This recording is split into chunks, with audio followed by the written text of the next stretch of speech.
mistook it to mean that he was being deified like Jesus Christ. But all it meant was that his memory would live on and he will never die. It is the same with Jerry Rawlings. His memory would live on and it will never die. You'll always come across his memory. Recently, I went to the Afram Plains, and at a deba of chiefs and people, one of the chiefs, slightly elderly man, said that we were here and nobody knew that we existed, and that it was Flight Lieutenant Jerry Rawlings who came and discovered us, and it is he who has made us who we are. Everything we have today, our roads, our hospital, the electricity, the water, it is his vision that brought all that to us.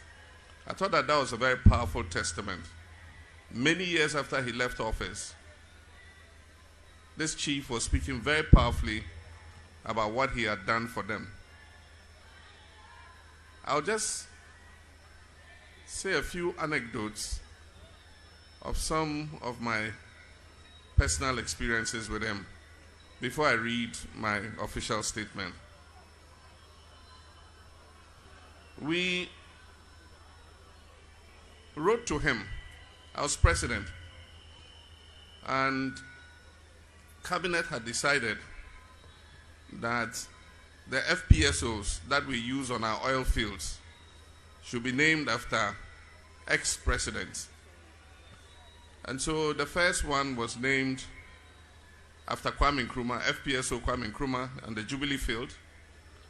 The next one was named posthumously after President John Evans Atta Mills. And then there was the third one for the Sankofa Field. And the manufacturers were pressing us for a name, E&I. And so I got them to write a letter to him. And you know those presidential letters. In line with Cabinet's decision to name FPSOs after ex-presidents, I am directed by His Excellency the President to inform you that it has been decided to name the FPSO for the E&I Sankofa Field after you. Very imposing letter. And he wrote back to us, and he says he declined for the FPSO to be named after him. He says you can name it after any of our chiefs, our great chiefs, and he gave examples of those chiefs: Bewa, Jakpa, Prempe, and several others. And he said those famous words that I prefer to be remembered in the hearts of men than by monuments and statues. That was the man. And so, of course, the next FPSO, if you remember, was named after former President J.A. Kufuor. But that's one of the experiences with him. There was another time we attended a funeral together at the forecourt of the State House. And I was sitting next to him. And so when I sat down, I started exchanging pleasantries. And for those of us who have worked with him for quite a while, we know how to look out for his mood. There are sometimes he wants to be left alone. And there are sometimes he's in a good mood and he wants to chat. And so when you sit down, just recognize which of the moods he is in that day and just respect it. If he's not in the mood to talk, just keep quiet and sit. And so that's what we did. That day he was not in the mood to talk. I exchanged a few pleasantries and I realized he was not forthcoming. And so we just sat together quietly and watched what happened. And then later, a newspaper or a radio station interviewed me and said, you know, but why were you sitting with Jerry and you guys were not chatting? And I said, you need to gauge his mood because it depends on which mood he has. And so if he's not in the mood to talk, you know, don't bother him with any long talk. There's another joke we shared at Hogbechocho. We were sitting together and the Agbaja was taking place seriously. And all the back, you know, moves and all that. And then I cracked the joke. I told him, I said, boss, I called him boss. You see why you Ewe men don't get backache? Because of the vigorous Agbaja and the back exercises you do. He laughed and didn't say anything. And then that occasion you saw was when he was being given a doctorate at the University of Development Studies. And while we were at that function, there was a cultural troupe from the north that was doing the Bamaya dance. And for those of you who know the Bamaya, it involves a lot of waist shaking. I thought he had forgotten about this, and he said, Chief, you see why you Northerners don't have waist pains? You see how they are shaking their waist? You know, I mean, that's the kind of person we have lost. One of my recent experiences was in the choice of our running mate. I had to consult all the leaders and elders of the party. I had done quite a lot of consultation, and we had fixed a date, a Monday, to take a final decision. And so I asked to see him on Saturday. And so I went and saw him that Saturday, and I read out the names of those who had been shortlisted without saying what my own preference was. And there were 5 names. So he asked me, he said, have you finished all the consultations? I said, well, there are just a few more. I have to see Alhaji Mahama Idrisu and a few more of the Council of Elders. He said, okay, why don't you finish with them and then come back and let's, you know, discuss, and then you can make the final choice. So let's meet tomorrow. Tomorrow is Sunday. When do you say the event is? I said it's on Monday. He said, okay, but I'll be in Tefle. I said, oh, no problem. I'll drive out there. And then we can sit by the water and drink some coffee. So he agreed. And I left. I finished the consultations. The next morning, I was getting ready to drive to Tefle. And then he called me and said, Chief, I decided to spare you the journey. Don't waste your time driving all the way to Tefle. Look on your phone. I've sent you a text. And he went off the line. So I checked my phone. And he said, you didn't tell me your choice. But I knew that your choice was Professor Nana Jane Opoku Ajiman.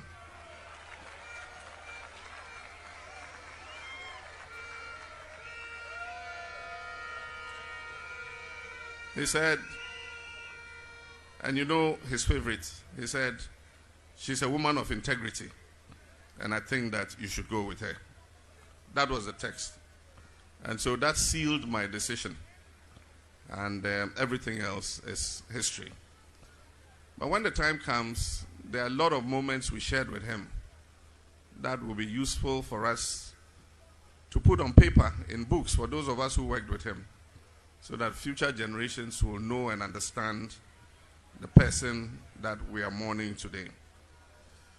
Good evening, ladies and gentlemen, and our brothers and sisters around the world, and those joining us on TV via the internet. I thank you for joining us tonight as we pay homage to a most remarkable individual, a father, a husband, a soldier, a leader, a revolutionary, our comrade, president, a statesman, and my boss, Flight Lieutenant John Rawlings, the first president of our Fourth Republic. News of his death hit us like a thunderbolt. It is the kind of news that everyone can remember exactly what time, where you were, or even what you were doing at the time you heard the news. I was just arriving in Obuasi area to begin the 3rd day of our campaign tour of the Ashanti region when the news was broken to me via a phone call. It was too shocking to be true. I made a few more calls to some close relatives to verify if the information I had was true. And alas, our worst fears were confirmed. The last time I met him at his mother's funeral, and subsequently had a telephone conversation with him after the funeral, he sounded hale and hearty and didn't appear like anybody who was going anywhere anytime soon.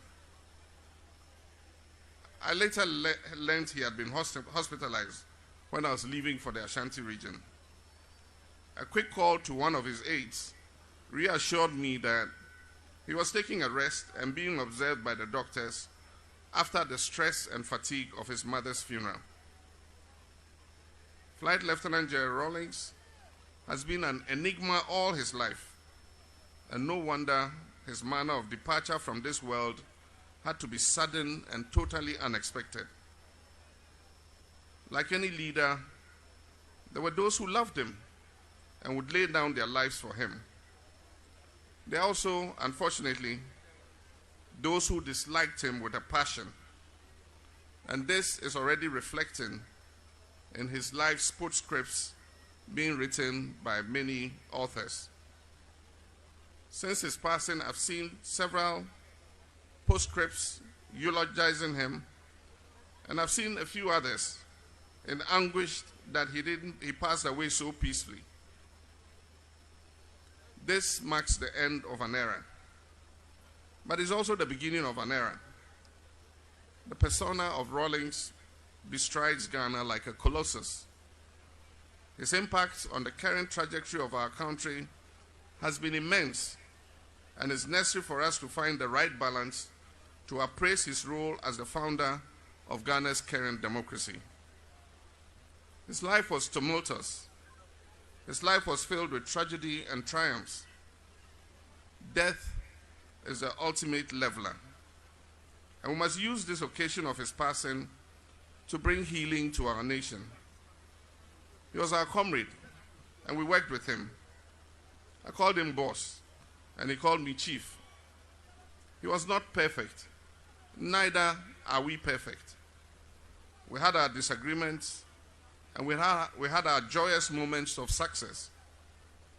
Having led this country for 19 years, longer than any past leader has and ever will, his impact on where our country has come from and where it is headed cannot be understated. Let us make his death bring us together. As the longest serving head of state of our country, he was the leader of the revolution. He was a royal of Anglo. He was the husband of our former First Lady, Her Excellency Nana Konadu Agyeman Rawlings. He was the father of Zaneto and her siblings. And also importantly, he was the founder of the National Democratic Congress, the NDC, and he was also a former president. So all these interests own the man, and these interests must come together to give him a simple but befitting farewell. What happens with our mortal remains are ephemeral. As was said by Shakespeare in the book Julius Caesar, the evil that men do lives after them, the good is often interred with their bones. For the cadres of the revolution and the members of the NDC, we must work and fight to ensure that his good is not interred with his bones, and that his positive impact on the history of this nation is preserved for posterity, and that the principles that he stood for are recounted to future generations yet unborn. Thanks to the organizers of this vigil, and may all who knew and appreciated him continue to celebrate his life. Knowing him and having worked with him, we all recognize his distaste for flamboyance, pomp, and pageantry. Let our party, therefore, NDC, the government, his family, and the Anglo state work together to celebrate his life and use his passing as an occasion for healing this nation and bringing us together again as one people with one nation and one destiny. These flaming candles we hold in our hands are symbolic of the good fight he fought. He struggled for us to remain together. His was a life well lived. Boss, your death is not an end, but a mark of new beginnings. Indeed, as you said, and I quote, "We owe a sacred duty to Ghana to serve her people and help to achieve our legitimate aspirations. The worst crime is to abuse the trust reposed in us and thus destroy the hope of our people that the sacrifices we make will yield a better future for all of us." Quotations closed. Walk on. Stay well, brave soldier, senior comrade. Walk on. We're grateful for your life. We thank God for giving you to Ghana. May you rest in perfect peace. And may the flame you lit in Ghana continue to burn forever and ever.